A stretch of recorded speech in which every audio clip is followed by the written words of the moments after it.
안녕하세요. 산부인과 의사 황인아입니다. 오늘은 제가 질세정에 대한 이야기를 좀 드릴 거예요. 우리가 지금은 그렇게 질세정까지 하시는 분들이 많지는 않은데요. 나이 드신 분들 중에서는 질세정을 루틴으로 하시는 분들이 꽤 많았어요. 지금은 그런 분들이 이제 폐경이 되고 이러면서 그런 인구가 좀 줄어든 것 같기는 한데요. 나는 깨끗하게 관리를 한다고 냄새 나지 않게 하려고 구석구석 깨끗하게 씻었을 뿐인데 왜 문제가 생기나 라고 걱정을 하시는 분들, 도대체 왜 씻지도 못하게 하나 의구심을 가지시는 분들에게 좀 답이 되었으면 좋겠어요. 제가 질건조증을 좀 전문적으로 보고 있는데요. 대부분은 폐경 여성들이 질건조증을 호소하면서 오시고요. 혹은 이제 유방암 치료 후에 타목시펜 복용을 하시면 생리가 불규칙해지면서 여성 호르몬이 좀 억제가 되고요. 그러면서 질건조증이 젊은 나이에도 좀 생기세요. 이런 경우에도 치료를 받으러 많이 오시고요. 근데 이런 것도 저런 것도 아니고 생리 규칙적으로 하고 다른 문제가 전혀 없으신데 질이 건조한 경우가 있거든요. 나이는 뭐 30살, 30대 혹은 40대 초반 이런 분들 한창 호르몬이 막 팡팡 쏟아질 때거든요. 이런 분들 뭐 초음파를 보면 자궁도 난소도 뭐 사이즈도 좋고 막 튼튼해요. 아무 문제가 없어요. 남포도 잘 보이고 괜찮으신데 왜 이렇게 질이 건조할까 하면 원인은 둘 중에 하나예요. 한 가지는 흡연을 하시는 거.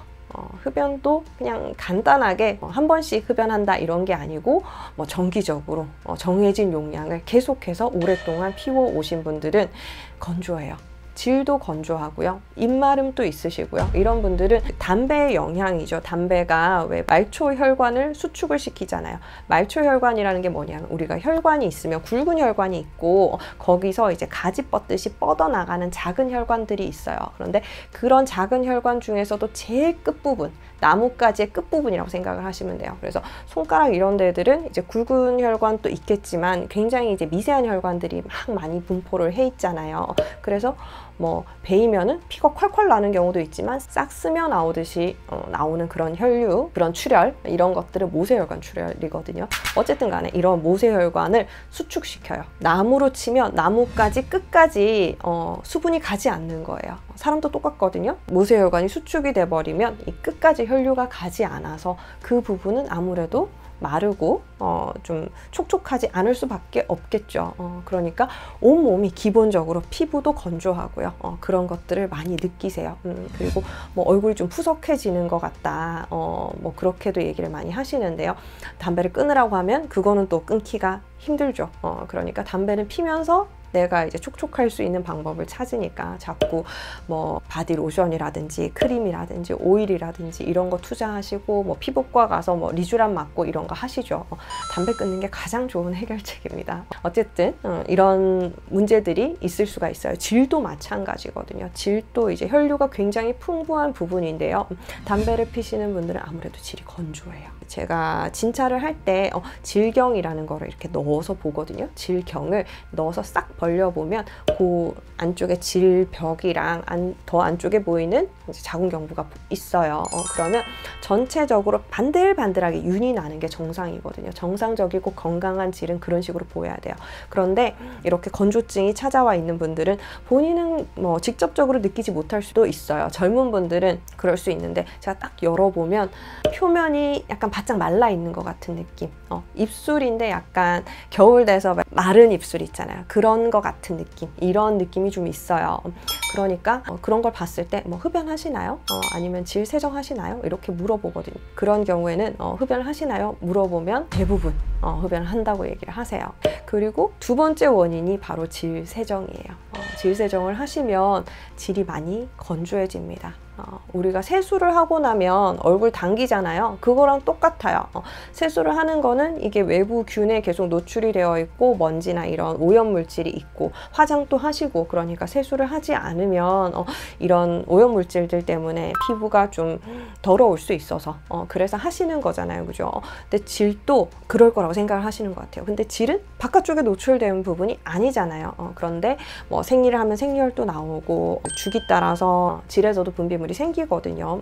배란기 분비물, 그리고 생리전 분비물 이런 것들 생기고 하니까 굉장히 찝찝해 하시는 분들 있고요. 그리고 관계를 하거나 했을 때 본인 분비물도 그렇고 질내 사정을 했을 때 남아있는 정액이라든지 이런 거에 대해서 굉장히 불결하게 생각을 하시면서 이거는 다 씻어내야 돼 라고 생각을 하시기도 해요.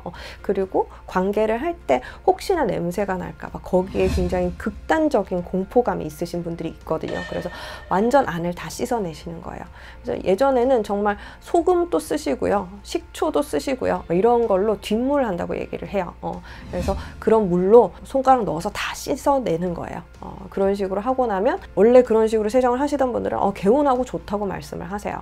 그리고 그런 거를 물을 안으로 잘 넣을 수 있도록 무슨 약간 깔때기라 그래야 되나? 약간 펌프처럼 생겨서 이렇게 길다란 그런 삽입하는 부위가 있고, 그리고 이렇게 해서 물을 담을 수 있는 이런 풍선 같은 거 달려있는 이런 기구라 해야 될까? 이런 것도 있었어요. 그래서 여기서 이제 물을 쫙 담아서 끌어당겨서 질안에 넣고 그걸로 이제 세정을 하는 거죠. 비눗물 사용하시기도 하고 여러 가지 종류로 많이 하셨어요. 그런데 그런 분들은 그릇 씻을 때도 식초 넣어서 씻으면 깨끗해지니까 질도 당연히 식초 넣으면 더 좋을 거라고 생각을 하시는데 안 됩니다. 산 때문에 손상을 받아요. 소금도 마찬가지예요. 까끌까끌해서 이게 뭐를 씻을 때 좋다고 생각을 하시는 것 같은데, 얼굴 스크럽 하듯이 그런 거를 사용하시면 좋다고 생각을 하시는데 굉장히 큰 자극이 돼요. 이거는 질은 점막이거든요. 피부랑 또 달라요. 굉장히 작은 자극에도 손상을 받을 수가 있고 쉽게 다칠 수도 있고 어쨌든 문제가 됩니다. 그러니까 저는 질 세정은 최대한 하지 말라고 말씀을 드려요. 근데 하시는 분들은 질이 정말 건조해져 있거나 정말 손을 넣어서 씻잖아요. 그러니까 그 손톱을 아무리 짧게 깎아도 손톱에 의한 손상이 생겨요. 그래서 질 어느 부분이나 자궁 경부의 어느 부분이나 손톱으로 긁힌 자국이 보이는 경우가 많아요. 이런 분들은 이거를 그게 다 느껴지진 않거든요. 피가 약간 난다 그래도 많이 나지 않으면 질 밖으로 나오지도 않아요. 그리고 물로 계속 씻어내니까 그거를 잘 모르실 수도 있죠. 그러니까 안에서 손상된 게 계속 이제 손상이 반복되고 하면서 좀 나쁜 영향을 끼칠 수도 있어요. 어쨌거나 내가 좋기 위해서 더 깔끔하게 관리를 하기 위해서 노력을 하는 건데 어쨌거나 시간과 노력을 수반을 하는 거잖아요. 식초물도 만들어야 되고 소금물도 만들어야 되잖아요. 그런데 그런 거를 해서 열심히 내가 행동을 한 결과가 오히려 나쁘게 다가온다면 문제가 될 수 있겠죠. 그래서 염증 같은 거 훨씬 적게 생기고 분비물도 적게 나와요 라고 말씀하시는 분들이 있는데요. 이게 정상은 아니에요. 분비물이 나오는 게 정상이고요. 여성의 질은 원래 촉촉하게 반질반질하는 게 정상이라고 말씀을 드렸잖아요. 별일이 없어도 분비물이 약간씩은 있어야 돼요. 평소 때 내가 아무것도 안 하다가 그냥 이렇게 한번 만져봤다 했을 때는 약간은 촉촉한 게 정상이에요.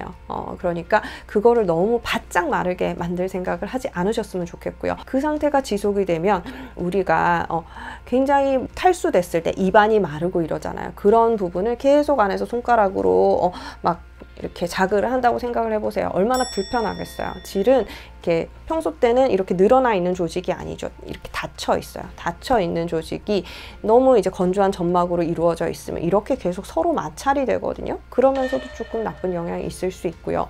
환경 자체가 촉촉하지 않으면 정상적인 질내 상재균 살 수가 없고요.